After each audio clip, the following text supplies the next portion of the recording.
तो पीयूष आज हमारी क्लास में आया तो फिर हम इससे पूछते हैं कोई सवाल, है ना। जैसे पिछले बैच में पूछा, बता पीयूष पास हो जाएगा पेपरों में? रिजल्ट बताएगा। अभी देखो, बस मेरे को यही जवाब सुनना था, मेरे को इसी की उम्मीद थी इससे। दो चीज़ें, ये आया दीपांशु आया, इसने क्या कहा, सर मैं तो 8 बच्चे पास करा के आया हूँ, है ना। हाँ सर। मैंने पीयूष से पूछा पीयूष पास हो जाएगा, कह रहा मैं करता हूँ पर रिजल्ट बताएगा। तो इन दोनों स्टेटमेंट्स में फ़र्क है, ठीक है। अगर आप इन दोनों को नहीं जानते हो और ये दोनों बच्चे आपके सामने स्टेटमेंट बोलें तो किस पे आपको ज़्यादा कॉन्फिडेंस आएगा? दीपांशु पे आएगा, चक्कर के वो कुछ भी आया हो आखिर में दांत दिखा देता है ये, लेकिन कॉन्फिडेंस तो इस पे आएगा, ठीक है। तो ये क्या टॉपिक है? ये टॉपिक है कि जब ऑडिटर बोलता है कि भाई मैंने चेकिंग कर ली है और सब कुछ सही है, ये कौन सी एश्योरेंस है? एब्सोल्यूट एश्योरेंस नहीं है। एब्सोल्यूट तो ऑडिटर देता ही नहीं। Reasonable assurance which is a high level of assurance but not absolute. Guarantee तो वो कभी नहीं देता, ठीक है। वो कहता है कि मैंने सब कुछ चेक कर लिया है, मोस्टली सब कुछ सही है, कोई दिक्कत नहीं। इसको हम बोलते हैं रीजनेबल एश्योरेंस। लेकिन इससे कम लेवल की एश्योरेंस होती है, वो कौन सी? Limited assurance. उसमें क्या होता है? ठीक है, पर मुझे ये पता नहीं कि इसमें हम सिर्फ चेक करते हैं। जैसे पीयूष पीयूष ने बोला कि मैं कर तो आया हूँ, बाकी रिजल्ट बताएगा। तो मैंने जो देखा है उसमें तो मेरे को गलती नहीं मिली, बाकी कुछ भी हो सकता है। वो ये नहीं कह रहा कि ठीक है, वो ये नहीं कह रहा कि मैं पास हो जाऊँ। ऑडिटर ये नहीं कह रहा कि सब कुछ ठीक है या फिर जो मैंने चेक किया ठीक है। वो कह रहा जो जो चीज़ें मैंने देखी हैं उसमें कोई गलती नहीं मिली, सही है। तो दो तरह की एश्योरेंस, एक रीजनेबल एश्योरेंस और एक लिमिटेड एश्योरेंस, ठीक है। एश्योरेंस का क्या मतलब होता है? तसल्ली देना। क्या ऑडिट करने जब हम जाते हैं तो हम तसल्ली देते हैं, किसको देते हैं? मैनेजमेंट को, शेयर होल्डर्स को, जो भी इंटेंडेड यूजर होता है उसको हम तसल्ली देते हैं, ठीक है। कोई मेरे को ऑडिट का प्रोसेस बताएगा कि एक ऑडिटर गया, बताओ। एक एग्जांपल दिया था मैंने क्लास में कि आप ऑडिट करने गए, आप दरवाजे पे नॉक नॉक कर रहे हो, दरवाजा नहीं खोला। अरे ऑडिट का प्रोसेस बताओ, वो सब मत बताओ कि धूप ज्यादा है। क्या हुआ था? अंदर घुसा लिया था। लॉ ऑफ फाइनेंशियल इंफॉर्मेशन दो। उसने फाइनेंशियल इंफॉर्मेशन मांगी, उसने 3 पन्ने निकाल के दे दिए। अब उसने पूरा दे दिया, चलो financial statements, bills, reports, document सब दे दिए। वो गया, उसने पूरी फाइनेंशियल स्टेटमेंट्स ले लिया। वो क्या करेगा?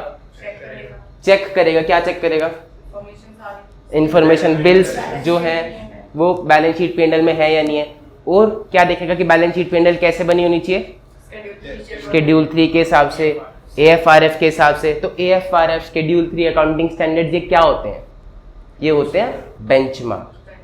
अकाउंटिंग स्टैंडर्ड, स्टैंडर्ड बोले तो बेंचमार्क, कि एक चीज जो एक्चुअल में सही है हम उसके हिसाब से कंपेयर करते हैं कि ये ऐसा है कि नहीं। हमें पता है कि अकाउंट्स बनने चाहिए अकाउंटिंग स्टैंडर्ड्स के हिसाब से, सही है। तो हम कंपेयर करेंगे कि ये जो एक्चुअल अकाउंट्स बना रखे हैं वो अकाउंटिंग स्टैंडर्ड्स के हिसाब से बना रखे कि नहीं बना रखे। क्या मतलब होता है बेंचमार्क का? बेंच पे मार्क करना नहीं, स्टैंडर्ड, स्टैंडर्ड के हिसाब से देखना कि वो चीज वैसी है कि नहीं है। वो देख रहा है। फिर आगे क्या हुआ था?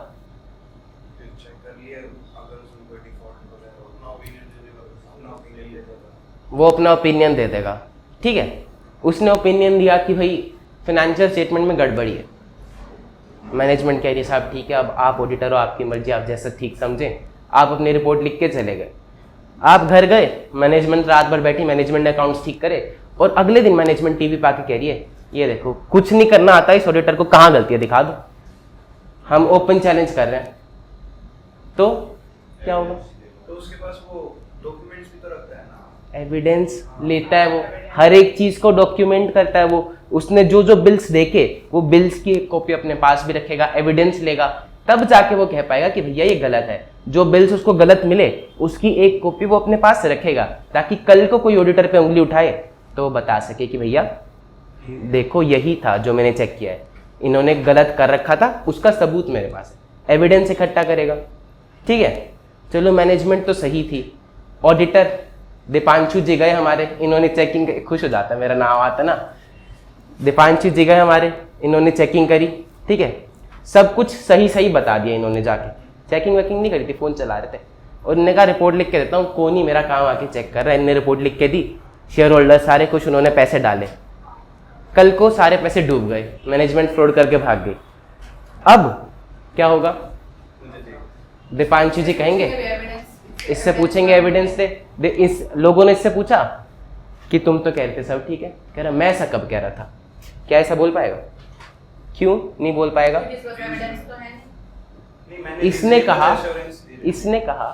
कहा कि मैंने तो तुमको कहा ही नहीं कि सब कुछ ठीक है, तुमने अपने आप से ही सोच लिया होगा।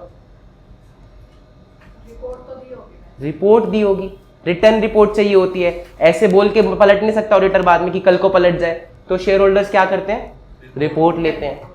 अच्छा एक चीज बताओ, जैसे हम अकाउंटिंग स्टैंडर्ड्स के हिसाब से फाइनेंशियल स्टेटमेंट पे अश्योरेंस ले रहे हैं, ऐसे हम किसी और चीज पे भी अश्योरेंस ले सकते हैं, किसी भी चीज पे ले सकते हैं। फॉर एग्जाम्पल अब हमारी बिल्डिंग है, हमें लगता है कि हमारी बिल्डिंग में आग लगने का खतरा है, ठीक है, हमने बाहर से एक फायर इंजीनियर को बुलाया, इलेक्ट्रिकल इंजीनियर को बुलाया, हमने कहा बिल्डिंग की तारे वारे चेक कर, सब कुछ चेक करके हमें बता कि कहीं हमारी बिल्डिंग में आग तो नहीं लग सकती, सब स्विच बोर्ड्स वगैरह ठीक है क्या नहीं है, उसने अपनी जो भी पढ़ाई कर रखी है उसके हिसाब से वो आया, उसने तारे वारे चेक करी कि भैया तारों में कोई दिक्कत तो नहीं है, वही प्रॉपर क्वालिटी है कि नहीं है, सब कुछ सही है कि नहीं है, वोल्टेज ठीक है कि नहीं है, और उसने आपको लिखित में दे दिया कि भैया देखो मैंने स्विच बोर्ड्स भी चेक कर लिए, तारे भी चेक कर लिया, एटसेट्रा एटसेट्रा सब चेक कर लिया और सब ठीक है।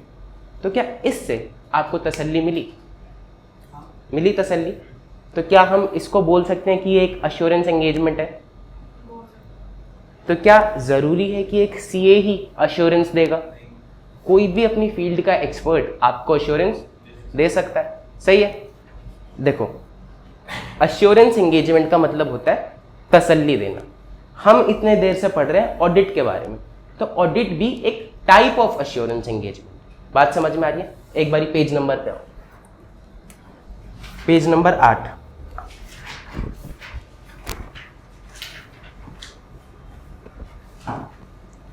क्या लिखा हुआ है यहाँ पे? Meaning of assurance engagement. Assurance engagement का मतलब क्या होता है? An engagement in which a practitioner expresses a conclusion. पूछो मुझसे क्या पूछो, वरना मैं पूछता हूं आपसे। प्रैक्टिशनर क्या होता है? प्रैक्टिशनर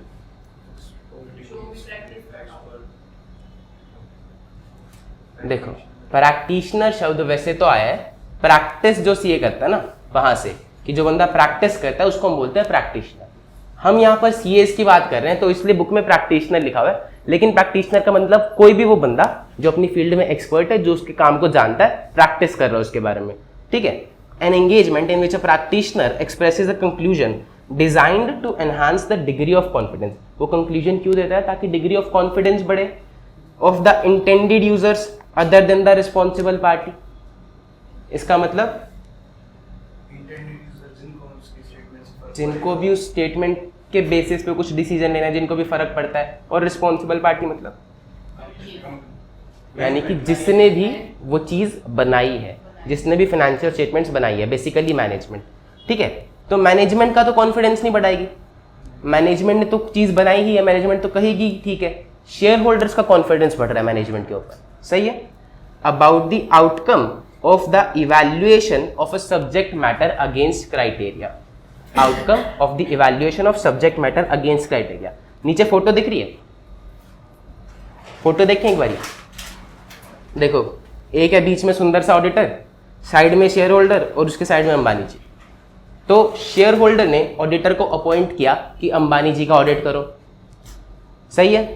वो अंबानी जी की कंपनी में गया, जाके क्या मांगेगा? फाइनेंशियल स्टेटमेंट्स मांगेगा। रिपोर्ट कैसे मांगेगा मैडम? फाइनेंशियल स्टेटमेंट्स मांगेगा, ठीक है। फाइनेंशियल स्टेटमेंट्स बोले तो कोई भी वो चीज जिस पे उसको ओपिनियन देना है।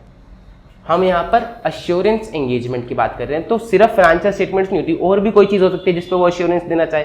तो सब्जेक्ट मैटर लेगा कि भैया किस चीज पे मेरे को आपको तसल्ली देनी है, बात समझ में आ रही है। फिर वो क्या करेगा? फाइनेंशियल स्टेटमेंट्स मिलने के बाद देखेगा कि स्टैंडर्ड के अकॉर्डिंग प्रॉपरली है या नहीं है, प्रॉपर फॉर्मेट है या नहीं है, प्रॉपर बेंचमार्क के अकॉर्डिंग है या नहीं है। तो सूटेबल क्राइटेरिया से कंपेयर करेगा, इवैल्यूएट करेगा, फिर क्या करेगा, एविडेंस लेगा कि कहीं कुछ गड़बड़ तो नहीं, ताकि कल को वो अपने आप को सेफ रख सके, कल को वो पिटे ना कि भैया तूने ऐसा कहा था, तूने किस बेसिस पे कह दिया, तो उसको दिखा सके कि भैया बंदे को इस बेसिस पे कहा था। एंड एक रिटन अश्योरेंस देगा ताकि कल को वो अपनी बात से भी पलट ना जाए कि मैंने तो ऐसा कुछ कहा ही नहीं। बात समझ में आई? यहाँ पर हमारी अश्योरेंस एंगेजमेंट खत्म हो जाती है। ये होती है अश्योरेंस एंगेजमेंट। क्या है डायग्राम में बताओ एक बार। सबसे पहले 3 पार्टीज हैं, ऑडिटर गया, ऑडिटर सबसे पहले क्या मांगेगा, सब्जेक्ट मैटर यानी कि फाइनेंशियल स्टेटमेंट।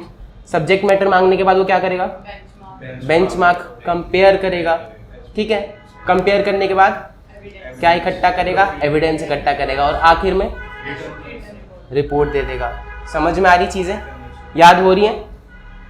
देखो ऊपर वाली डेफिनेशन में क्या था, लास्ट लाइन दोबारा ही पढ़ते हैं ऊपर वाली। An engagement in which a practitioner expresses a conclusion designed to enhance the degree of confidence of intended users other than the responsible party about the outcome of the evaluation of subject matter against criteria। subject matter बोले तो financial statements, criteria बोले तो benchmark। वो उसका evaluation करेगा कि subject matter benchmark के according है या नहीं है, और फिर एक outcome पे पहुंचेगा, result पे पहुंचेगा। बात समझ में आई? फिर देखो elements of an assurance engagement। अब मैं यहाँ पे एक बारी रेड रेड वाली कीवर्ड्स पढ़ूंगा, तुम देखना तुमको सब समझ में आएगा, और फिर तुम खुद पढ़ के बताना मेरे को कुछ दिक्कत है क्या। Elements of an assurance engagement, a 3 party relationship involving a practitioner, responsible party and intended user. कौन होता है प्रैक्टिशनर? जो बंदा प्रैक्टिस कर रहा होता है, सब्जेक्ट मैटर एक्सपर्ट, ठीक है। प्रैक्टिशनर, रिस्पॉन्सिबल पार्टी कौन होती है? Management. And intended users, share holders, या फिर जो भी बंदा उसको यूज करना चाहे इंफॉर्मेशन को। देखो प्रैक्टिशनर कौन है? The person who provides the assurance. Responsible party कौन है? जो सब्जेक्ट मैटर प्रिपेयर करती है। इंटेंडेड यूजर्स कौन है? जिनके लिए वो रिपोर्ट प्रिपेयर की गई है, जिसके बेसिस पे वो डिसीजन नहीं। बात समझ में आ रही है? फिर सब्जेक्ट मैटर बोले तो information to be examined. Red red keywords पढ़ रहा हूं मैं, मिल रहा है तुमको? सूटेबल क्राइटेरिया बोले तो बेंचमार्क, जिसको हम यूज करते हैं इवैल्यूएट करने के लिए, जैसे कि standards, guidance, laws, rules, regulations. बात समझ में आ रही है? और फिर वो इकट्ठा करेगा सफिशिएंट अप्रोप्रिएट एविडेंस। सफिशिएंट बोले तो क्वांटिटी, एंड एविडेंस अप्रोप्रिएट बोले तो क्वालिटी, सही क्वालिटी का एविडेंस। क्वालिटी बोले तो एग्जाम्पल देना कोई, कौन सा एविडेंस सही क्वालिटी का होता है?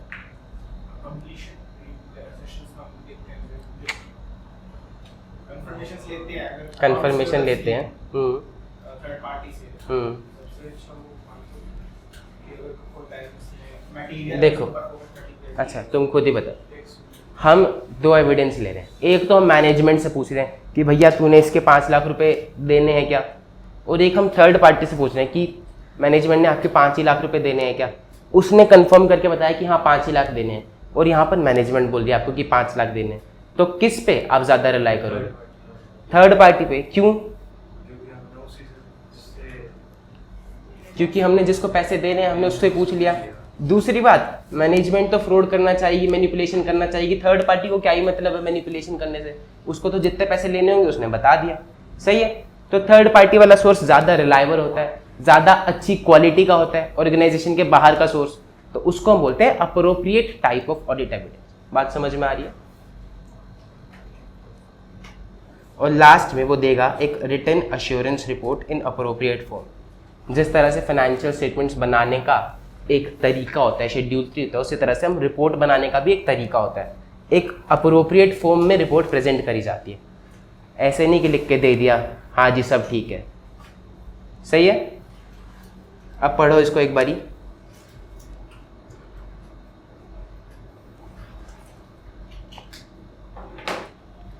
पूरा पढ़ के मेरे को बताओ कि कुछ पूछना है क्या।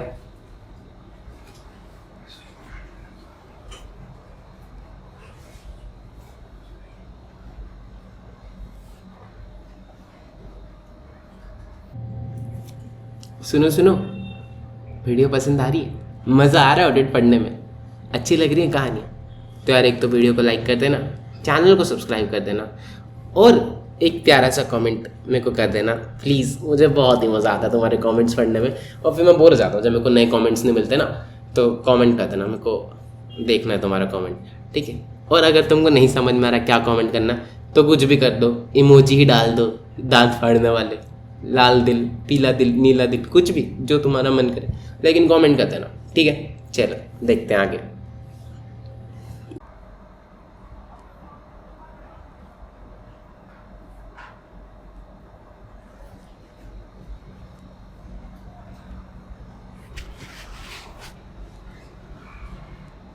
पढ़ लिया?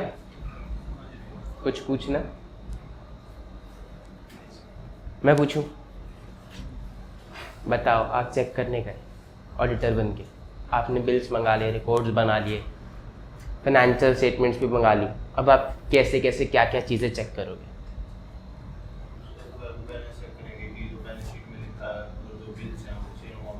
अच्छा, मुझे लगा कह रहा बैलेंस चेक करेंगे, डेबिट और क्रेडिट का सेम है क्या नहीं है, हमारा तो कभी नहीं आया।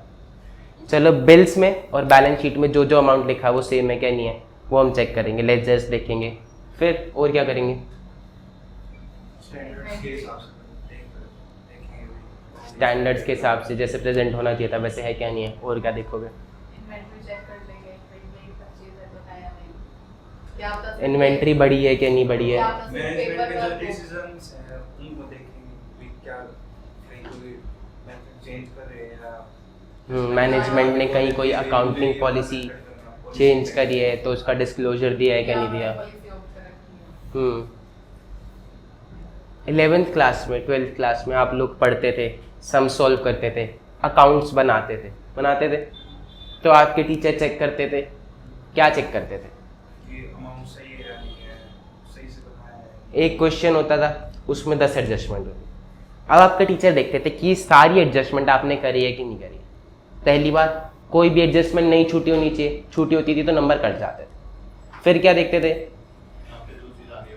कि जो भी ट्रीटमेंट होना चाहिए था उस पर्टिकुलर एडजस्टमेंट का, वो ट्रीटमेंट सही है कि नहीं है, ठीक है, आपने प्रॉपर ढंग से प्रेजेंट किया है कि नहीं किया है। यानी कि एक तो एंट्रीज सारी आपने डाली है और सही सही डाली, सही है, सही सही डाली है। उसके बाद वो देखते थे कि प्रेजेंटेशन सही है कि नहीं। शेयर होल्डर फंड आपने डाला भी है, उसमें लिखा हुआ था, लेकिन आपने ऊपर नीचे डाल दिया तो नंबर कट जाएगा, ठीक है। तो ऑडिटर भी बस ऐसे ही देखें पेज नंबर, एक बारी फर्स्ट पे आओ। हमारा एक टॉपिक बीच में हमने छोड़ा था पहले कि how does auditor insures that financial statement would not mislead anybody.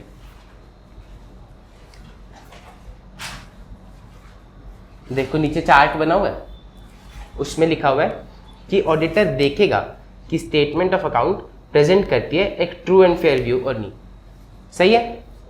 तो प्रेजेंटेशन कैसे होनी चाहिए? एएस के हिसाब से होनी चाहिए। एएस के हिसाब से अगर हमारी प्रेजेंटेशन होगी तो वो क्लियर भी होगी और कंफ्यूजिंग भी नहीं होगी। बात समझ में आई?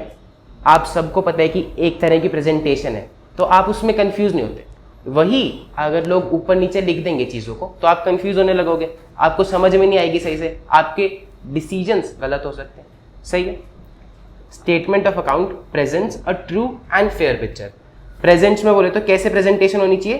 क्लियर एंड अनएम्बिगियस, यानी कि साफ और नॉन कंफ्यूजिंग। और वो कब होगी? जब आपके अकाउंट्स क्लासिफाइड, डिस्क्राइब्ड और डिस्क्लोज्ड होंगे एज पर अकाउंटिंग स्टैंडर्ड्स। बात समझ में आई? दूसरी तरफ ट्रू एंड फेयर पिक्चर कब आएगी? जब आपके अकाउंट्स एंट्रीज के हिसाब से बने होंगे, जो भी जनरल एंट्रीज हैं उसी के हिसाब से आपके अकाउंट्स बने होंगे। सारी एंट्रीज होनी चाहिए और सही सही होनी चाहिए। सारी एंट्रीज बोले तो कोई भी छूटी हुई नहीं होनी चाहिए, none should be omitted. And सही सही बोले तो सफिशिएंट एंड अप्रोप्रिएट एविडेंस होना चाहिए आपके पास कि परचेज का बिल है तो वो एंट्री परचेज में ही होनी चाहिए। बात समझ में आई? पढ़ें एक बारी पहले मेरे को ये चार्ट बताओ, रिवाइज कराओ, नीचे देख के नहीं ऊपर देख के बताओ। इकट्ठे क्यों नहीं बोलते हो तुम लोग? बोलो इकट्ठे। क्या मुझे देख के मुस्कुरा क्या रहा है? कभी तो चुप बैठता है, कभी मुस्कुराने लगता है। साथ में बोलो तीनों। Statement of accounts presents a true and fair picture. Presents में कौन सी लाइन निकल रही है? क्लियर होनी चाहिए और अनएम्बिग्यूअस होनी चाहिए।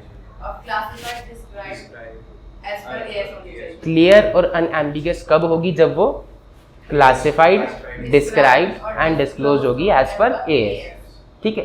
ट्रू एंड फेयर पिक्चर कब आएगी? जब और सही होंगी। सारी एंट्रीज बोले तो none should be omitted and सही बोले तो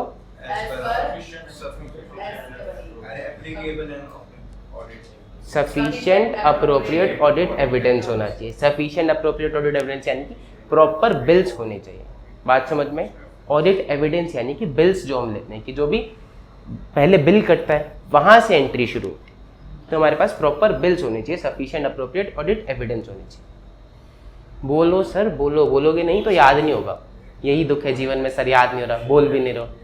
अब बोलो, शुरू से बोलो। Statement of accounts presents a true and fair picture. Present से क्लियर एंड अनएम्बिगियस होनी चाहिए, और वो क्लियर एंड अनएम्बिगियस कब होगी? Described, classified and disclose. इसका मतलब बताओ। पूछते भी नहीं हो। क्लासिफाई करो मतलब कहाँ से आई? कहाँ से आती है? नानी घर से? कहाँ से आती है? हार्दिक एक पीछे दियो, उसको दियो एक बार, ये पूछ बताओ।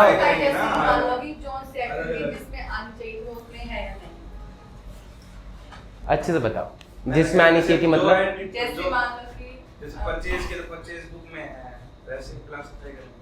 अरे भैया, करंट और नॉन करंट एसेट पढ़ी आपने?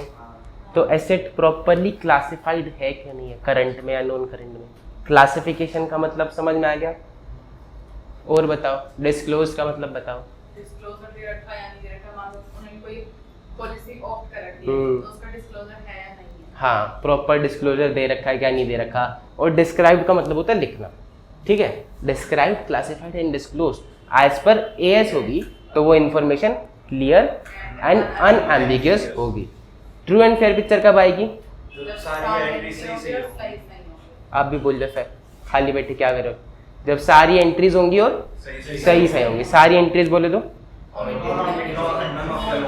और सही बोले तो सफिशिएंट एंड अप्रोप्रिएट एविडेंस होना चाहिए। ठीक है, पढ़े एक minute.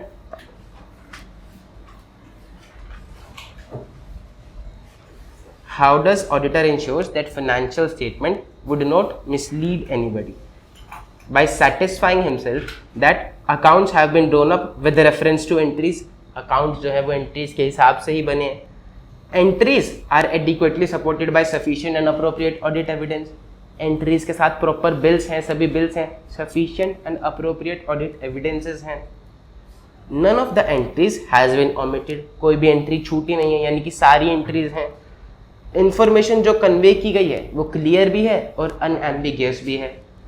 Financial statements properly classified हैं, डिस्क्राइब्ड हैं, डिस्क्लोज हैं एज पर अकाउंटिंग स्टैंडर्ड्स।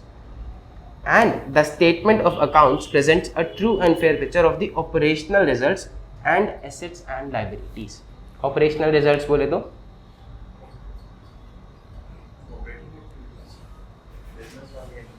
नहीं, सोचो दोबारा पढ़ो इसको, मिल जाएगा तुमको answer. The statement of accounts presents a true and fair picture of the operational results and क्या होता है operational results?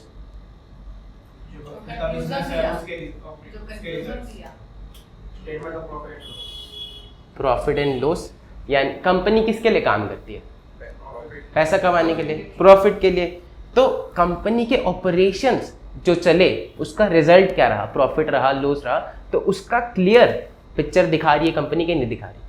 True and fair picture of operational results यानी कि P&L and assets and liabilities, balance sheet. सही है।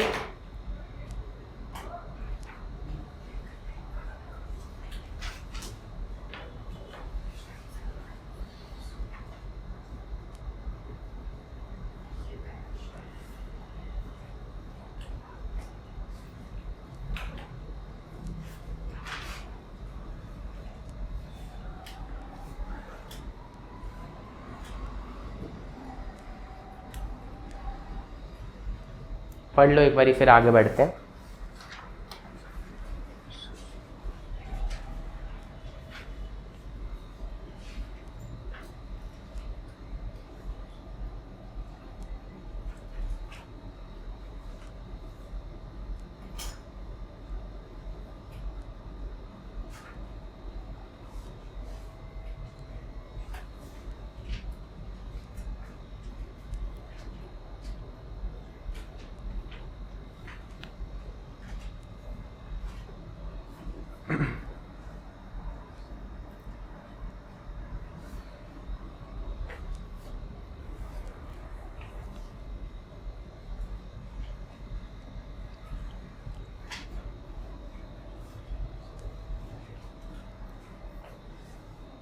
पढ़ लिया,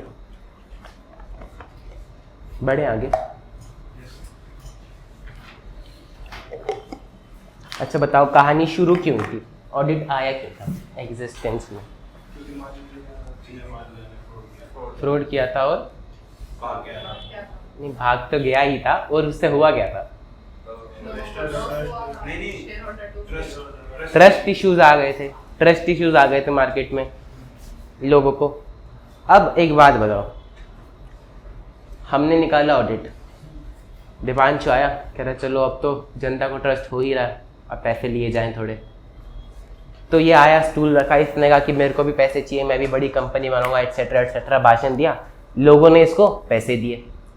अब ये सोच रहा ऑडिट कब होता है? At the end. कह रहा है मैं पैसे लेके साल भर से पहले ही फरार हो जाऊंगा, ऑडिट आने तक, ऑडिट करने तक, ऑडिटर के गेट पे पहुंचने तक नौबत ही नहीं आने दो, उससे पहले उड़ के चला जाऊंगा।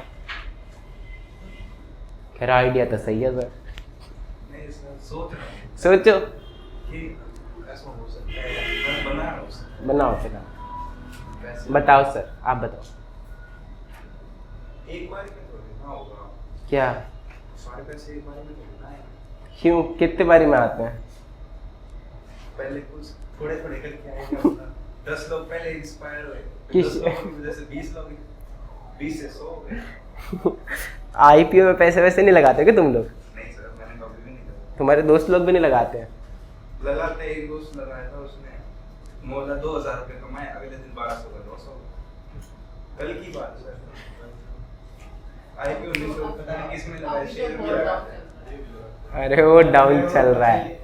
आईपीओ कैसे निकलता है, कैसे निकलता है कि आज थोड़े लोग लगा दें, फिर कल फिर थोड़े लोग लगा दें, ऐसे ऐसे करके निकलता है क्या?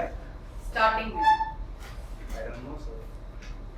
अरे भैया, एक बार ही होता है, कंपनी पैसे मांगती है, एक बारी में पैसे लेती है। ऐसे रोज कंपनी किस्तें थोड़ी बांध रही कि थोड़े दिन तू दे दे और थोड़े दिन तू दे दे, पैसे तो एक बारी में ही मिलते हैं।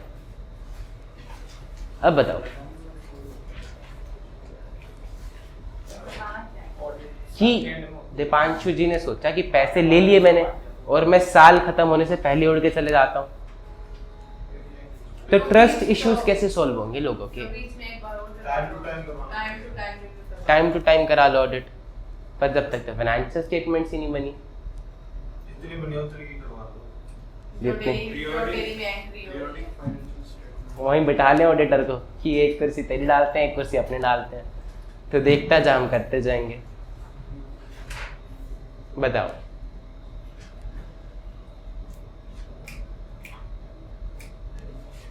ऐसे नहीं भाई, सोच के बोलना तो पड़ेगा कुछ ना कुछ। Periodic financial statement बनाएं, क्या ये सही बोल रहा है।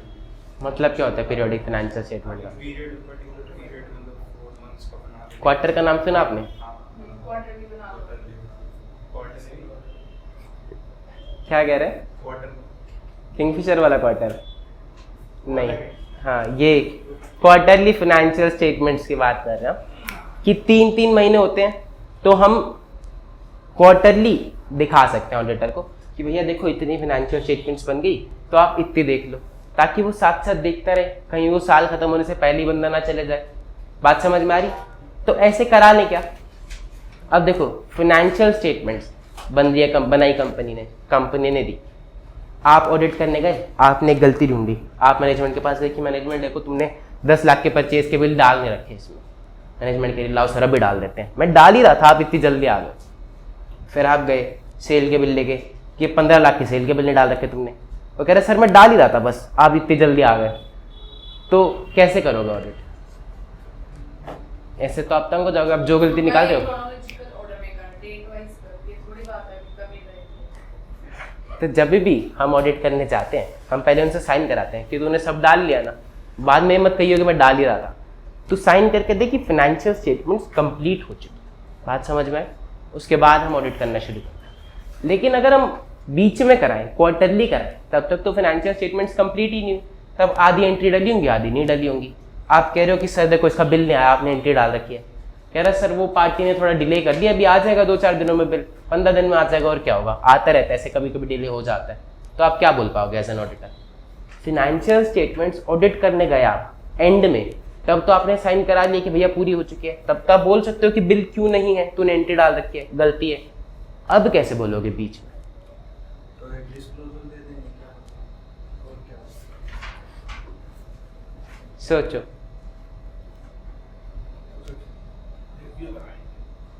हाँ रिव्यू करा तो रहे हम, लेकिन उसने बिल नहीं डाल रखा। आप कह रहे हो सर बिल कहाँ है, तो वो कह रहे सर आ जाएगा 10-15 दिन में, थोड़ी सी लेट हो गया बिल।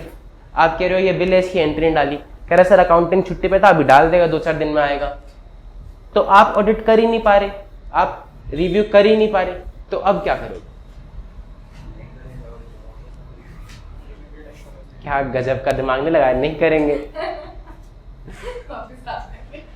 देखो जब ऐसी सिचुएशन आती है, जब ऑडिटर रिव्यू करने जाता है, तो प्रैक्टिकली ऐसी सिचुएशन आएगी कि कभी बिल नहीं आया, कभी एंट्री नहीं डली। धीरे धीरे करके सारा काम होता है, ऐसे एकदम से तो नहीं होता कि आज जितने बिल है आज की आज एंट्री डली होती है। तो इसीलिए हम रिव्यू कराते हैं। ऑडिटर उसमें सब चेक नहीं करता, उसमें कुछ कुछ चीजें चेक करता है, और वो चीजें चेक करने के बाद जब उसने काम ही कम किया, जब उसने चीजें ही कम चेक करी, तो क्या वो ये कह पाएगा कि क्या बहुत बढ़िया एश्योरेंस दे रहा हूं मैंने सब चेक कर लिया? नहीं कह पाएगा। वो कह पाएगा कि भाई मैंने सब कुछ चेक नहीं किया। तो यहां पर वो काम आता है कि जितना मैंने देखा उसमें गलती नहीं मिली। बात समझ में आई? तो यहां पर होता है लिमिटेड अश्योरेंस एंगेजमेंट। इसको हम बोलते हैं रिव्यू कराना, दिखाना फाइनेंशियल स्टेटमेंट्स को। जब पूरा साल अंत हो जाता है तब ऑडिटर करता है, तो क्या बोलते हैं? ऑडिट बोलते हैं उसको। ऑडिट में देते हैं रीजनेबल अश्योरेंस। लेकिन जब साल खत्म हुआ ही नहीं, क्वार्टरली हम दिखा रहे हैं, तो उसका हम बोलते हैं रिव्यू। रिव्यू में कैसी एश्योरेंस आएगी? Limited assurance. सही है? रिव्यू का मतलब समझ में आ गया? आओ एक बारी पढ़ें, 9 नंबर पेज पे आ जाओ। Audit versus review.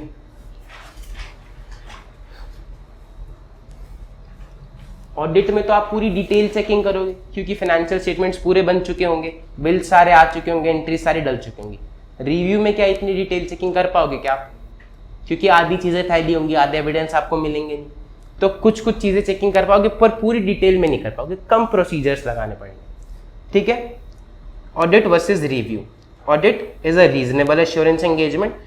Reasonable assurance engagement is a high level of assurance. However, review is a limited assurance engagement. It provides a lower level of assurance than audit.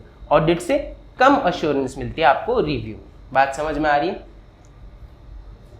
कोई डाउट, दिक्कत, परेशानी किसी को? It is only a moderate level of assurance. Further, review involves fewer procedures and gathers sufficient appropriate evidence on the basis of which limited conclusions are drawn up. Audit में हम reasonable conclusions देते हैं, लेकिन यहाँ पर हम limited conclusions देते हैं, क्योंकि जब हमने चेकिंग ही कम करी तो हम कंक्लूजन भी, रिजल्ट्स भी कम ही दे पाएंगे. सही है? However, both audit and review are related to financial statements prepared on the basis of historical financial information. सही है? Historical financial information क्या होती है? ओरिजिनल. हाँ, तेज बोलना. मैं पूछ रहा हूँ हिस्टोरिकल फाइनेंशियल इंफॉर्मेशन क्या होती है?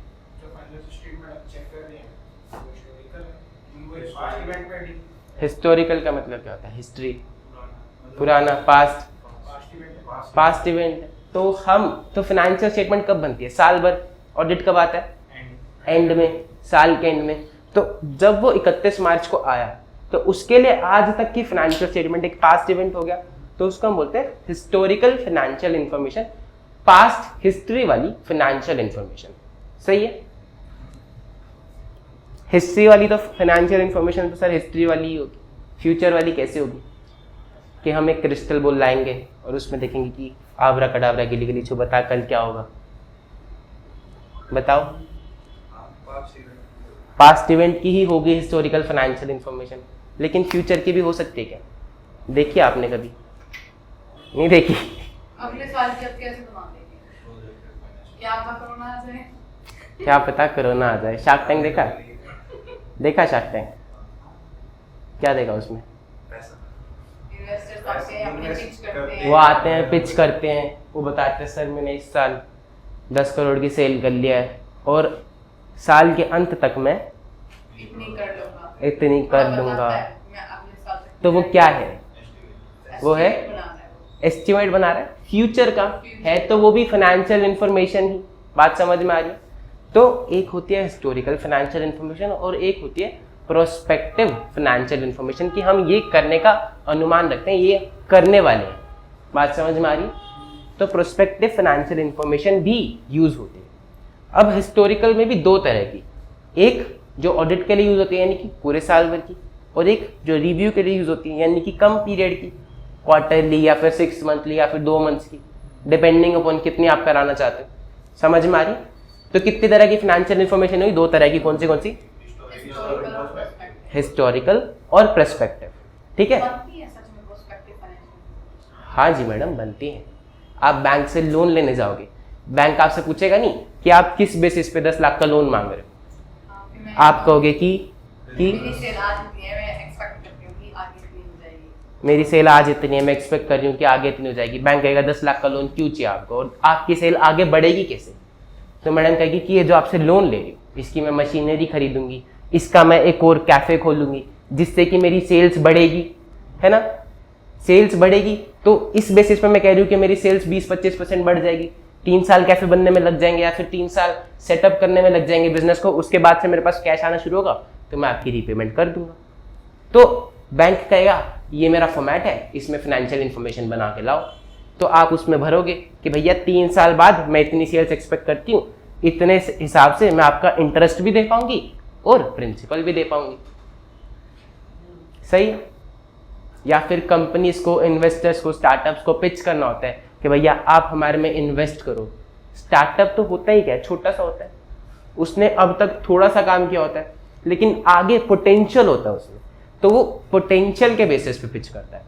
इन्वेस्टर अगर आप में पैसे डालता है तो वो आज के बेसिस पे नहीं डालता, वो फ्यूचर के बेस पे डालता है, पोटेंशियल के बेस पे डालता है कि आपका बिजनेस बड़ा हो सकता है। वो शार्क टैंक वाले ये देखते हैं कि किसका बिजनेस बड़ा हो सकता है, क्योंकि कोई तो अच्छे बिजनेस आते हैं लेकिन वो कहते हैं कि आपका मार्केट बहुत बड़ा नहीं है, बहुत ग्रो नहीं होगी कंपनी, तो मुझे एग्जिट नहीं मिल पाएगा। तो इन्वेस्टर हमेशा फ्यूचर के बेस पे डालता है, उसको हम बोलते हैं प्रोस्पेक्टिव फाइनेंशियल इंफॉर्मेशन। बात समझ में आई? अब मुझे एक बात बताओ, हिस्टोरिकल फाइनेंशियल इंफॉर्मेशन को आप चेक कर सकते हो कैसे? कि बिल्स हैं, रिकॉर्ड्स हैं, डॉक्यूमेंट्स हैं। प्रोस्पेक्टिव को कैसे चेक करोगे? क्या क्या क्या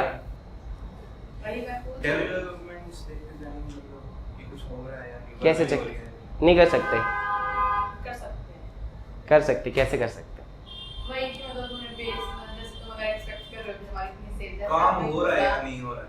अब तुमने बोला कि मतलब 3 कैफे बन रहे हैं, मतलब एक कैफे हमारा बन रहा है, उसके देख के चल रहा है, बना रहे हैं, ऐसे तो फ्यूचर की फाइनेंशियल इंफॉर्मेशन है, अभी तो लोन मिला ही नहीं आपको, बनाओगे कैसे कैसे? बैंक वाला कहेगा भाई सीए से साइन करा के ला, तू तो वैसी इंफॉर्मेशन भरेगा जैसी तेरे को लोन मिल जाए, तेरे को तो चाहिए लोन, तू तो वही भर के लाएगा जिससे कि लोन मिल जाए, सीए से साइन करा के ला। अब आप एज अ सीए कैसे साइन करोगे? हम देखेंगे ना कि भाई एक्चुअल में ग्रो हो भी सकता है बिजनेस या नहीं, कैसे देखोगे? इतना कैपेबल है या नहीं इतना लोन लेने के, उसके पास्ट इवेंट से देखेंगे, पास्ट इवेंट से देख लेंगे। और प्रेजेंट तो कुछ नहीं होता सर, पास्ट ही होता है, प्रेजेंट तो बस एक दिन होता है। अब सही वक्त आ गया क्रिस्टल बॉल खरीदने का। नहीं, देखो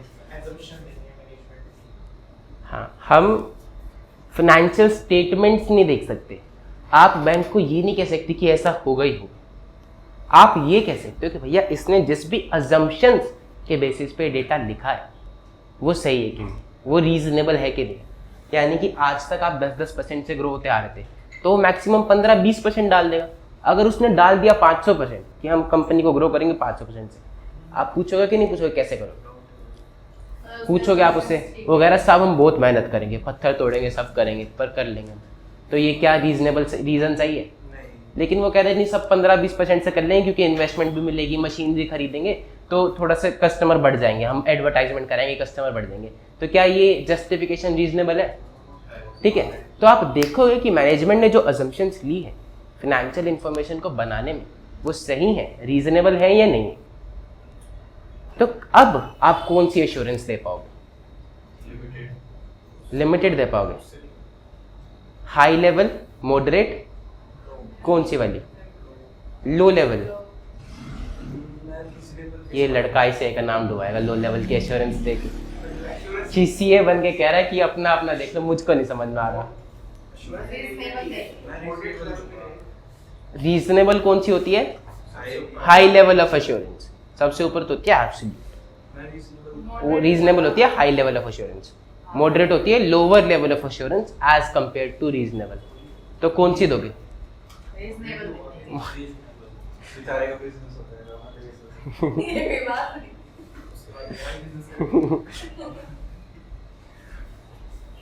मैं भी हाई रीजनेबल ही दूंगा क्योंकि अगर वो डेटा अगर उसका सही है, जस्टिफाई हो रहा है तो डेटा अगर जस्टिफाई हो रहा है आप वगैरह उसका करियर तो आप मॉडरेट लेवल ऑफ एश्योरेंस दोगे, आप हाई लेवल ऑफ एश्योरेंस नहीं दे सकते क्योंकि आपके पास चेक करने के लिए बहुत ज़्यादा डेटा ही नहीं है, आप सिर्फ अजम्पशंस को देखो।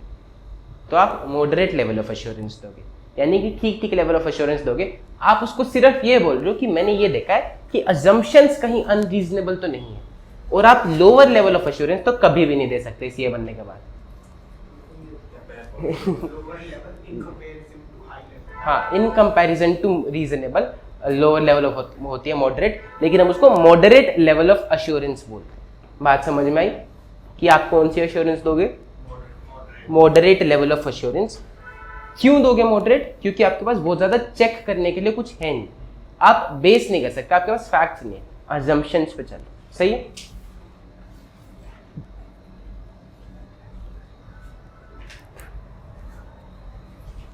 सीए क्या चेक करेगा? अजम्पशंस कैसे देखेगा? देखो, एक बंदा गया, उसको बैंक से फाइनेंशियल स्टेटमेंट, उसको बैंक से लोन लेना था, उसने फॉर्मेट में भर दी इन्फॉर्मेशन कि भैया ऐसे ऐसे करेंगे, मशीन खरीदेंगे, इतनी सेल बढ़ेगी, एटसेट्रा एटसेट्रा। अब सीए ने देखा, कह रहा आपने लोन का इंटरेस्ट तो डाला ही है, कि जो आप लोन लेने वाले हो उसका इंटरेस्ट भी तो देना पड़ेगा ना, उसको भी डालना पड़ेगा फ्यूचर में, तो बंदा भूल सकता है। तो ऐसी ऐसी चीज़ें, बारीकियाँ सीए देख सकता है। तो ये सब चीज़ें चेक करता है और अजम्पशंस देखता है कि उसने सेल 10% से ही बढ़ाई ना, 500% से तो नहीं बढ़ा दी। जनता को क्या पता है? बैंक वाले तो चलो फिर भी एक बार देख लेंगे, लेकिन आम जनता, इन्वेस्टर्स के सामने अगर वो पैसे मांगने जाए कि भैया तुम मुझे पैसे दो, मैं कल को बहुत बड़ी कंपनी बनाऊंगा, ये देखो मैं प्रोस्पेक्टिव फाइनेंशियल इन्फॉर्मेशन भी बना के लाया हूँ, तो जनता को तो नहीं पता कि कितनी अजम्पशन रीजनेबल है, कौन सी अनरीजनेबल है। वो तो देखेंगे इसने इतनी सेल बढ़ा रखी है, हो जाएगी तो पैसे लगा देते। आप एक्सपर्ट बनने वाले हो, आप देखोगे कि अजम्पशंस रीजनेबल हैं कि अनरीजनेबल। सही है? पढ़ें, देखो, reasonable assurance engagement and limited assurance engagement. Reasonable कौन सी होती है? High level of assurance. और लिमिटेड कौन सी होती है? Lower level of assurance. Reasonable high level of assurance हम कब दे पाएंगे? जब हम काम ज्यादा करेंगे। तो इसमें हम परफॉर्म करते हैं एलैबोरेट एंड एक्सटेंसिव प्रोसीजर, यानी कि डिटेल में प्रोसीजर्स परफॉर्म करते हैं। दूसरे में हम कम प्रोसीजर्स परफॉर्म करते हैं। सही है? फिर इससे हमें क्या मिलता है? रीजनेबल कंक्लूजन, कि सफिशिएंट अप्रोप्रिएट एविडेंस के बेसिस पे हम कंक्लूजन निकालते हैं कि भैया हाँ ऐसा ही होगा। और दूसरे में हमें मिलते हैं लिमिटेड कंक्लूजन। अच्छा बताओ, ऑडिट में और रिव्यू में क्या आप दोनों में एविडेंस लोगे? एविडेंस कैसे लेंगे? रिव्यू क्या होता है? चेक करना, मतलब किसको चेक करना? कौन सी इंफॉर्मेशन को? लेगा कैसे लेगा? फ्यूचर वाली को कि पास्ट वाली को? रिव्यू होता कौन सा? पास्ट वाली होता है। तो आप अपना कोई भी कंक्लूजन दोगे सीए बनने के बाद, तो वो कुछ ना कुछ एविडेंस के बेस पे दोगे। और वो एविडेंस कैसा होगा? ऑडिट में तो चलो सफिशिएंट एंड अप्रोप्रिएट एविडेंस होगा। यहाँ पर तूने करा हुआ, तो थोड़ा चुप बैठ। बोलो।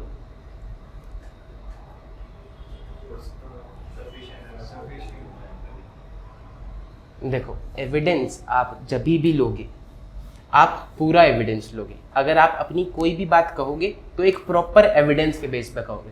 आप चाहे बात कम कहो, आप चाहे कंक्लूजन लिमिटेड दो, लेकिन लिमिटेड कंक्लूजन देने के पीछे जो एविडेंस रहेगा, एविडेंस हमेशा सफिशिएंट अप्रोप्रिएट ही रहे। पूरी ऑडिट में, चाहे इंटर में, चाहे फाइनल में, चाहे प्रैक्टिस में, कैसा एविडेंस रहेगा? हमेशा सफिशिएंट एंड अप्रोप्रिएट। सफिशिएंट का मतलब क्वांटिटी और अप्रोप्रिएटनेस का मतलब क्वालिटी। समझ में आती हैं इन दोनों चीजें? क्वालिटी बोले तो कैसे डिटरमाइन करेंगे कौन सा एविडेंस ज्यादा क्वालिटी है, कौन सा कम? एग्जाम्पल दिया था अभी कि थर्ड पार्टी से लिया, मैनेजमेंट से लेने की बजाय, वो हो गया अप्रोप्रिएट, ज्यादा क्वालिटी का एविडेंस। और सफिशिएंट बोले तो क्वांटिटी, यानी कि नंबर ऑफ बिल्स पूरे लेंगे हम, नंबर ऑफ एविडेंसेस पूरे लेंगे हम। एग्जाम्पल क्या है रीजनेबल एश्योरेंस का? Audit engagement. और लिमिटेड एश्योरेंस का क्या है? Review engagement. फिर देखो, there is another kind of assurance which is related to prospective financial information and not to historical financial information. It may relate to provide assurance on internal controls in an entity. Prospective financial information क्या होती है? Financial information based on assumptions about events that may occur. Assumptions पे based होती है कि कल को क्या हो सकता है, उसको हम बोलते हैं prospective financial information। सही है? इवेंट्स में occur in the future and possible actions by an entity, कि कल को हम क्या करने वाले हैं। It can be in the form of a forecast और प्रोजेक्शन और बोथ। सही है? In such type of assurance engagement, examination is not of historical financial information. Historical financial information is rooted in past events जो कि already occur हो चुके हैं, whereas perspective is related to future events. समझ में आ रही चीजें? हाँ या ना कुछ बोलोगे? इन assurance reports involving prospective financial information, the practitioner obtains sufficient appropriate evidence। किस चीज़ के बारे में? कि जो मैनेजमेंट की assumptions हैं जिस पे prospective financial information based है, कि कहीं वो unreasonable तो नहीं है। And prospective financial information is properly based on the properly prepared on the basis of assumptions and it is properly presented and all material assumptions are adequately disclosed। कि जो भी assumptions उन्होंने ली हैं वो properly disclose करें। आपने बना तो दी है, लेकिन आप disclose भी करो कि आपने किस basis पे क्या assumptions लेके वो डेटा बनाया। वरना हम कैसे ढूंढते बैठेंगे कि इसने 10% से ग्रो किया है, कि इसने 2 साल बाद जाके 12% से ग्रो कर दिया। हम थोड़ी कैलकुलेशन करते बैठेंगे। वो सारी इंफॉर्मेशन डिस्क्लोज भी करें। एक तो रीजनेबल assumptions हो, प्लस वो सब डिस्क्लोज्ड भी। बात समझ में आ रही है? Yes. पढ़ लो एक बारी।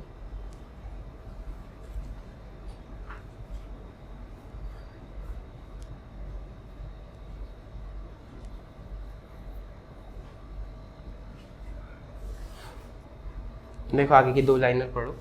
Prospective financial information relates to future events and while evidence may be available to support the assumptions on which the prospective financial information is based, such evidence is generally itself future oriented। कि वो evidence भी future oriented ही होता है, कि हमें लगता है कि हाँ ठीक है ये कर लेगा। The auditor is therefore is not in a position to express an opinion as to whether the results shown in prospective financial information will be achieved। क्या ऑडिटर ऐसा बोल पाएगा कि जैसा इनमें लिखा है वैसा होएगा ही होएगा? नहीं बोल पाएगा। Therefore, in such assurance engagement, practitioner provides a report assuring that nothing has come to practitioner's attention to suggest that these assumptions do not provide a reasonable basis for projection। यानी कि वो अपनी ओपिनियन को इस तरह से लिखेगा कि मेरी नज़र में ऐसा कुछ नहीं आया जिसको लेके मैं ये कह सकूँ कि ये रीजनेबल नहीं है अजम्पशंस। बात समझ में? ये उसकी प्रॉपर वर्डिंग है, अपनी रिपोर्ट में वो यही लिखेगा, nothing has come to practitioner's attention to suggest that these assumptions do not provide a reasonable basis for the projection. समझ में आ रही है बात? पूछो क्या पूछना चाह रहे हो। ये उसने जो ऐश्वर्य बताया बोला है, ये पॉजिटिव वे में बोला, लेकिन ये साउंड नेगेटिव में कर रहा है। ये नेगेटिव साउंड नहीं कर रहा, ये साउंड कर रहा है कि प्रॉपर अपनी बात को 100 मतलब अच्छी एश्योरेंस नहीं दे पा रहा। तो वो सिर्फ उतना कह रहा है कि मैंने सब कुछ नहीं देखा, लेकिन जो देखा है वो गलत नहीं है। वो ये भी नहीं कह रहा कि सही है, वो कह रहा है कि गलत नहीं है, सही है। इसीलिए इसमें हमें कम तसल्ली मिल रही है। नेगेटिव साउंड नहीं कर रहा है, इसमें तसल्ली कम मिल रही है, इसीलिए इसको बोलते हैं moderate level of assurance. Convincing नहीं लग रहा है, मतलब ये जो लाइन है ना, इसीलिए हम इसको बोलते हैं lower cum moderate level of assurance. ये लोअर एश्योरेंस है as compare to reasonable. Reasonable में हम ऐसे लिखते हैं कि the financial statement provides a true and fair view. हाँ, इसमें तसल्ली ज़्यादा मिलती है, तो ये रीजनेबल है, हाई लेवल ऑफ एश्योरेंस है।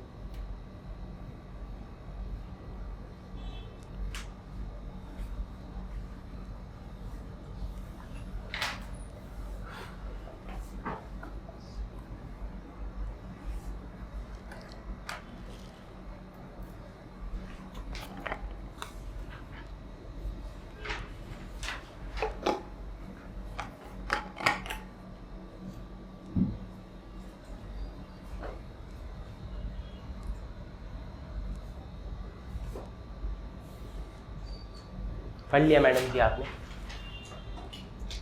सर कोई डाउट, दिक्कत, परेशानी? दीपांशु जी आपको? आगे बढ़े?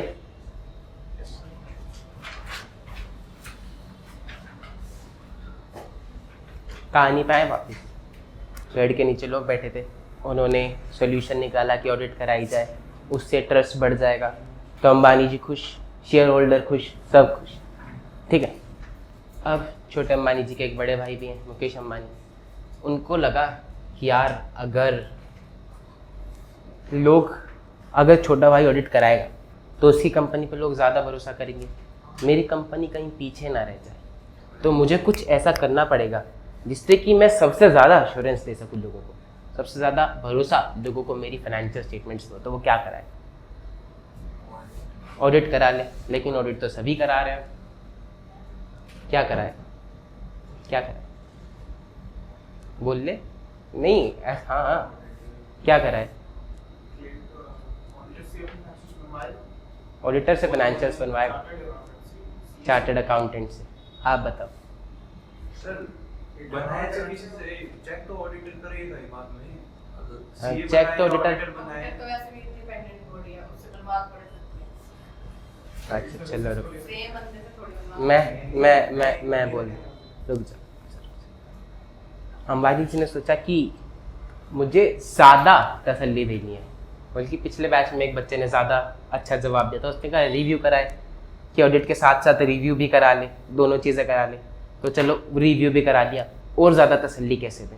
अंबानी जी ने सोचा कि मैं फाइनेंशियल स्टेटमेंट्स भी बनवा लेता हूँ चार्टर्ड अकाउंटेंट से। ऑडिट से भरोसा क्यों मिल रहा है? एक तो वो इंडिपेंडेंट बॉडी है, प्लस वो एक्सपर्ट भी है, उसको सब कुछ आता है।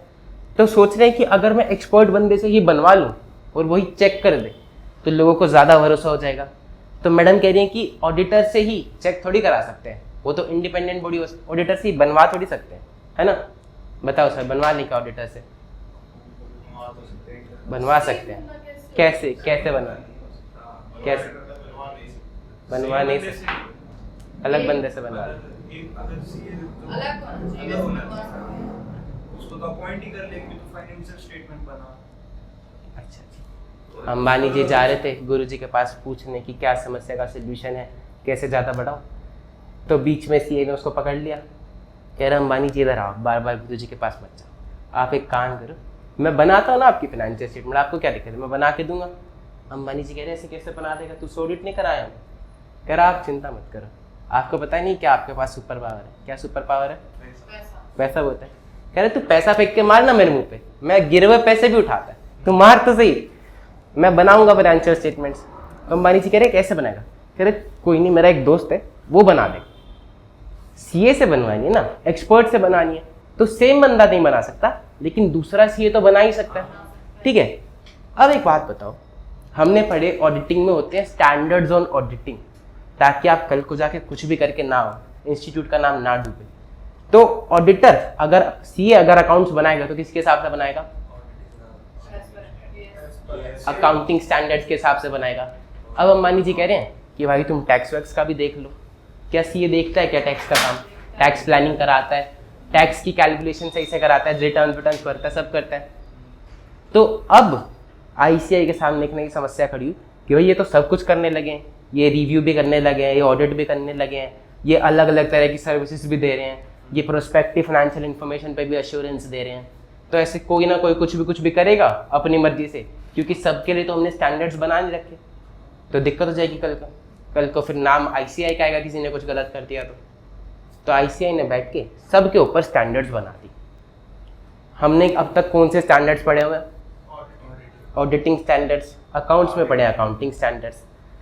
अब रिव्यू करता है ऑडिटर, सीए रिव्यू करता है, तो आईसीआई ने बता दिए standards on review engagements. Engagement का मतलब समझते हो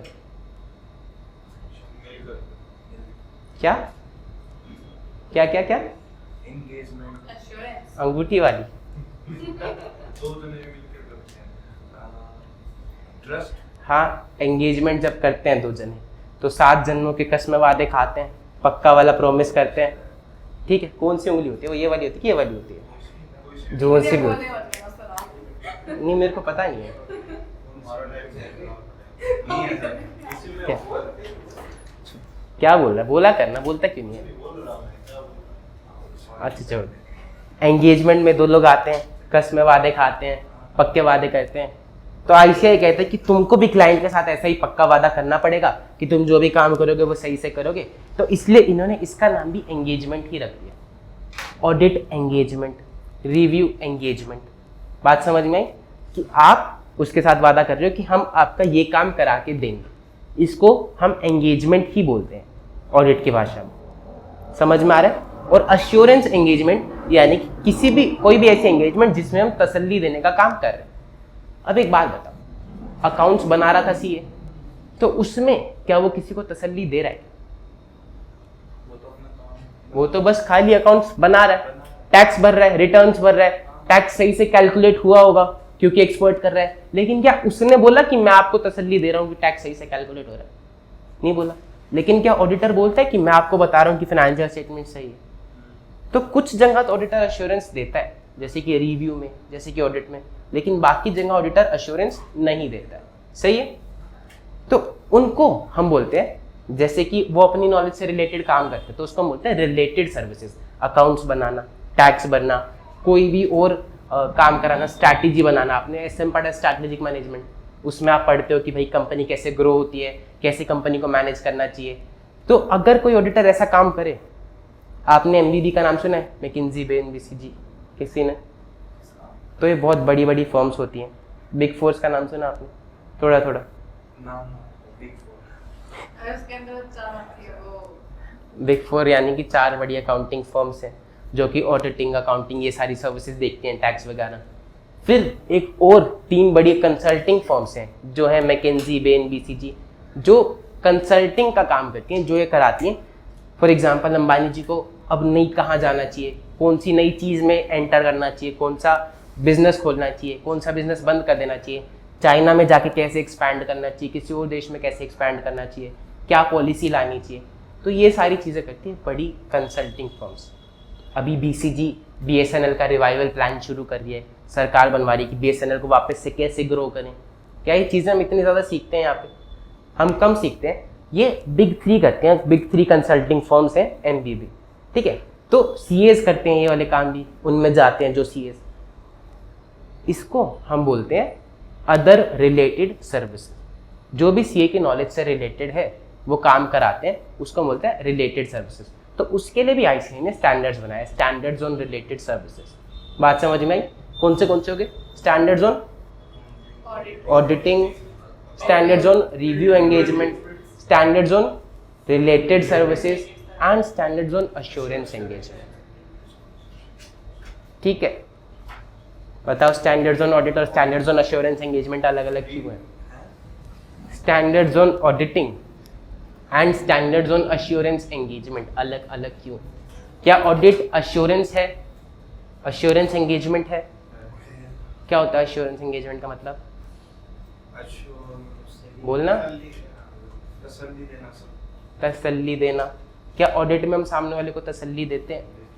ठीक है, तो ऑडिट भी एक तरह का अश्योरेंस एंगेजमेंट हुआ। फिर आईसीआई ने स्टैंडर्ड्स ऑन अश्योरेंस एंगेजमेंट अलग बना दिया और ऑडिटिंग अलग बना दिया। ऐसा क्यों? नहीं, हाँ रीजनेबल अश्योरेंस है तो क्या, अलग अलग क्यों बनाया? नहीं नहीं सर नहीं। और बताओ, आपने बोला था कि अलग अलग तरह के काम करने लग जाते हैं सीआई से, वो रिलेटेड सर्विसेज में आता है, वो relate standards on related services. देखो पेज नंबर कौन सा है? Page number 10। Standards on auditing, standards on review engagement, standards on assurance engagement and standards on related services. सवाल मेरा ये है कि standards on auditing and standards on assurance engagement अलग अलग क्यों, जबकि auditing is also type of assurance engagement? अलग अलग क्यों? मैं बताता हूं। देखो, ऑडिटिंग सीए का मेन काम होता है, तो बहुत सारे सीएस, मेजरली सीएस ऑडिटिंग में जाते हैं, तो इसीलिए उन्होंने स्टैंडर्ड्स ऑन ऑडिटिंग बहुत ज़्यादा डिटेल्ड में बनाया कि ऑडिटिंग में कहीं कोई भी गलती ना हो जाए। सीए बनने के बाद मोस्टली लोग उसको सीए नहीं ऑडिटर बुलाते हैं, ठीक है? तो इसीलिए आईसीआई ने स्टैंडर्ड्स ऑन ऑडिटिंग बहुत डिटेल में, बहुत क्रिस्प बनाया। लेकिन स्टैंडर्ड्स ऑन अश्योरेंस एंगेजमेंट अलग बनाया है, जो भी बाकी चीज़ों पे अश्योरेंस देनी है उनके लिए। Standards on auditing, standards on review, ये सीएस के मेजर काम होते हैं, ये सारे सीएस करते ही हैं, इसलिए इनको अलग बना दिया बहुत डिटेल्ड में। और बाकी जिन भी चीज़ों पे आपको अश्योरेंस देनी है उसके लिए स्टैंडर्ड्स अलग बना दिए। बात समझ में आई? छोटी मोटी चीजों के लिए अलग से बनाए। हाँ ठीक है। Standards on auditing apply in audit of historical financial information, standards on review engagement apply in review of historical financial information, standards of assurance engagement apply in assurance engagements other than audits and the review of historical financial information, and standards on related services for agreed upon procedures to information compilation engagements and other related services engagement। कोई कहे कि भैया मेरे accounts compile करवा दो, accounts बनवा दो, तो सीए जनरल एंट्री नहीं डालने बैठता, वो तो सारे साल डलते ही रहते हैं क्योंकि सॉफ्टवेयर में बिल करता है, वो कंपाइल करवाते हैं, तो उसको हम बोलते हैं कंपाइलेशन एंगेजमेंट। बात समझ में आ रही है? The purpose of these standards is to establish high quality standards and guidance in the areas of financial statements audits and in other type of assurance services। पढ़ें अब एक बारी standards on auditing। These apply in context of audit of financial statements by an independent auditor in audit of historical financial information। These establish high quality benchmarks and are followed by auditors in conducting audit of financial statements। समझ में आ रही हैं चीजें? Essays have been issued on wide spectrum of issues in the field of auditing, ranging from overall objectives of independent auditor, audit documentation, planning and audit of financial statement, identifying and assessing risks, and forming an opinion on reporting on financial statement। देखो ये ना सारे बहुत सारे अलग अलग essays हैं, हर एक ऐसे एक एक चीज़ बताता है, जैसे कि ऑडिटर के ऑब्जेक्टिव क्या होते हैं, कैसे वो डॉक्यूमेंटेशन इकट्ठा करेगा, कैसे वो एविडेंस लेगा, कैसे वो रिपोर्ट बनाएगा, तो ये उन सब एसेज के नाम हैं। ये सिर्फ इतना बता रहा है कि एसेज हर एक इशू के ऊपर अलग से एसे बनाया गया। बात समझ में? जैसे जैसे अब आगे पढ़ोगे ना तो आपको ये सभी एसेज के नाम पता भी चल जाएंगे और आपको ये सब एसेज डिटेल में भी पढ़ाए जाएंगे। ये बोलता है these cover all significant aspects of audit of financial statements. कुछ एग्जांपल्स हैं एसए 230, एसए 500। फिर standards on review engagement, SREs apply in the context of review of financial information. Review is a limited assurance engagement. ये बात समझ में आती है? And it provides assurance which is lower than audit, as review involves fewer procedures when compared to audit. क्योंकि review में हम कम procedures करते हैं, इसीलिए अश्योरेंस भी हम कम ही देते हैं. लेकिन इसमें भी एविडेंस तो हम कैसा लेंगे? Sufficient and appropriate. Example, when an auditor performs review of interim financial information of an entity, example of SREs are SRE 2400, SRE 2410. ये सिर्फ नाम है इनके, पढ़ लो एक बारी. और ये SREs या फिर SAEs, SRS ये कुछ आपके सिलेबस में नहीं है, सिर्फ एक छोटा सा इंट्रोडक्शन है, सारी चीज़ें फाइनल में. Both SAs and SREs apply to engagement involving historical financial information.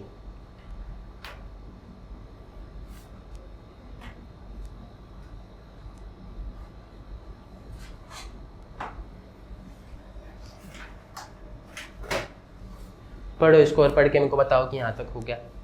कुछ पूछना है तो पूछो.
पढ़े आगे.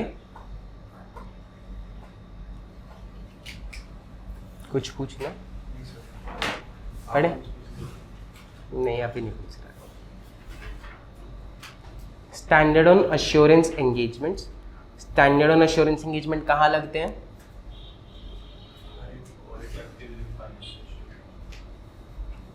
कहाँ लगते हैं? प्रोस्पेक्टिव फाइनेंशियल स्टेटमेंट्स का जब हम उन पे जब अश्योरेंस देते हैं, ठीक है. SAEs apply in assurance engagement dealing with subject matters other than historical financial information. Such assurance engagement do not include audit or review of historical financial information. For example, an assurance engagement relating to examination of prospective financial information or engagement may relate to providing assurance regarding non-financial matters like design and operation of internal control in an entity. कोई entity अगर CA से कहती है कि CA साहब आप तो बहुत सारी कंपनीज का काम देखते हो, हमारे इंटरनल कंट्रोल्स थोड़े से ठीक करा दो, बता दो हमें कि सब कुछ सही से चल रहा है कि नहीं चल रहा, कहीं किसी प्रोसेस में कोई कमी तो नहीं है. तो आपने सब कुछ चेक किया, आपने उसको बताया कि हाँ सब कुछ ठीक है, एक दो चीज़ें हैं उसको ठीक कर ले, तो क्या आपने इस पर उसको तसल्ली दी कि आपके कंट्रोल्स ठीक हैं? तो ये भी अश्योरेंस एंगेजमेंट में आ जाए. सही है. SAE 3400 एंड SAE 3420 ये इन दोनों के नाम हैं, एक बारी पढ़ लो.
नेक्स्ट है standard on related services, SRS apply in engagements to perform agreed upon procedure.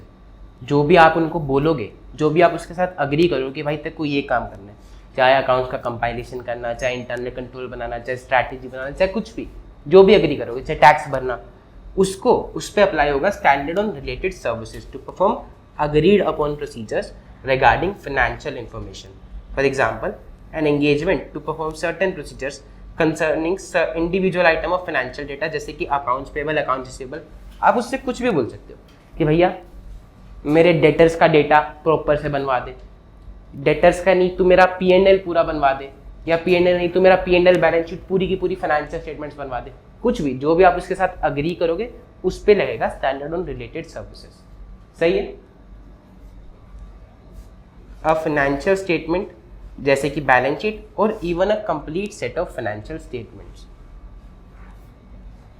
An engagement in which practitioner may be called upon to assist management with the preparation and presentation of historical financial information without obtaining assurance। इस पे आप कोई assurance देते हो क्या?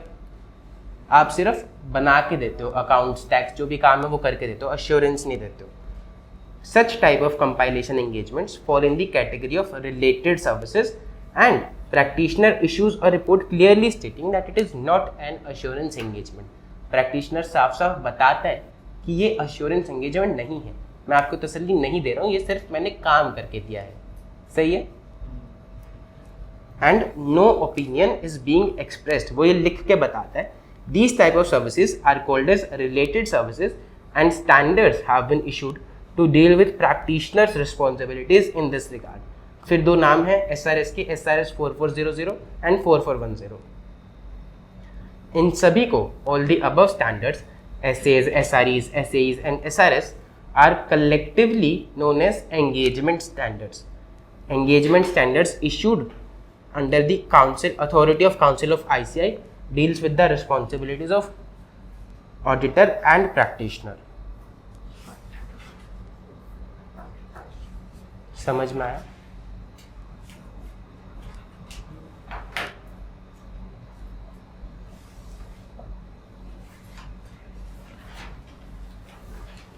पूछो madam, कुछ पूछना चाह रहे हो? मुझे पता है कि आप क्या पूछना चाह रहे हो। क्या? कि क्लास कब खत्म होगी? अच्छा बताओ, कुछ पूछना है? कोई डाउट दिक्कत पर? सर आप मैंने आपको कौन से स्टैंडर्ड्स पढ़ाए बताओ? Auditing, review, assurance, related services. ये स्टैंडर्ड्स ICI ने क्यों बनाए? क्यों बनाए ये स्टैंडर्ड्स ICI ने? ताकि जो इन्फॉर्मेशन हो सबकी अलग ना हो, ऐसा तो हर कोई अपनी चलाएगा, हर एक अलग तरह से रिव्यू देता जाएगा ताकि कंपेयर कर सके बेंचमार्क से। जैसे तुम अलग अलग तरह से जवाब दे रहे हो, ऐसे लोग अलग अलग तरह से ऑडिट ना करते आएंगी वो पीरियड उसमें क्या नाम था कि बेचारे का बिजनेस चल रहा है, बेचारे का बिजनेस ये सब ये बेचारे की डिग्री छिन जाएगी ऐसे। एक तरह से कंपैरिजन कर सके, इसलिए मेन रीजन ये है बेंचमार्क। ये मेन रीजन है कि क्वालिटी सही रहे, कोई भी कुछ छोड़ ना दे, हर एक बंदा सारे प्रोसीजर्स फॉलो करे, यूनिफॉर्मिटी रहे कि हर कोई एक जैसे ही प्रोसीजर्स फॉलो करके ऑडिट करे। तो ऐसा ना है कि भैया एक CA तो बहुत बढ़िया ऑडिट करता है, एक CA बहुत बेकार ऑडिट करता है, ऐसा ना हो। हर एक CA कंसिस्टेंटली यूनिफॉर्मिटी एक चीज़ परफॉर्म करे, क्वालिटी हर जगह एक जैसी रहे, इसीलिए हमने स्टैंडर्ड्स बनाए। देखो अगले पेज पे, why are standards needed.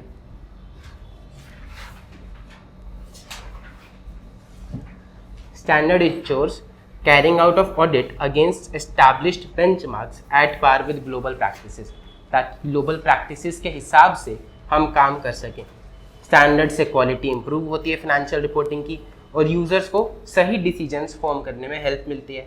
Uniformity promote होती है फाइनेंशियल स्टेटमेंट्स की ऑडिट की, and standards equip professional accountants with professional knowledge and skill. हम स्टैंडर्ड्स पढ़ाते हैं इसीलिए उनके पास प्रोफेशनल नॉलेज आती है, प्रोफेशनल स्किल्स आती है, जिसके बेसिस पे वो प्रॉपरली काम कर पाते हैं। सही है। स्टैंडर्ड इंश्योर्स ऑडिट क्वालिटी, की ऑडिट क्वालिटी हर जगह सही रहे।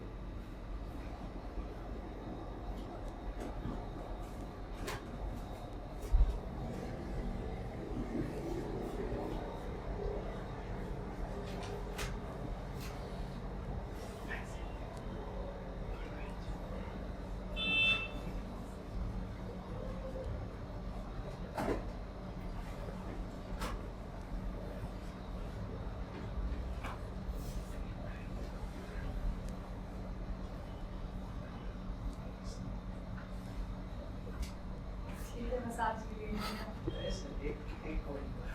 तेरे को क्या जाना है यार तुम बात यही सुना रहे ना तू सुन लो सभी से लिमिटेशन सुन लो सुना Already, I'm चुप रहे देख कल अब याद करके आई हो ईगो हट कर रही है तेरी इसको सुनाया था सर, आप यकीन मानो, इसको इंग्लिश में तो सुनाया था मैंने। मुझे क्यों नहीं सुनाया तुम पता नहीं सर। ऐसा तो डरता भी नहीं है तुमसे तो कोई क्या करते अरे मेरे थोड़ा एजिटेशन प्रॉब्लम है, मैं उसके साथ चलो बस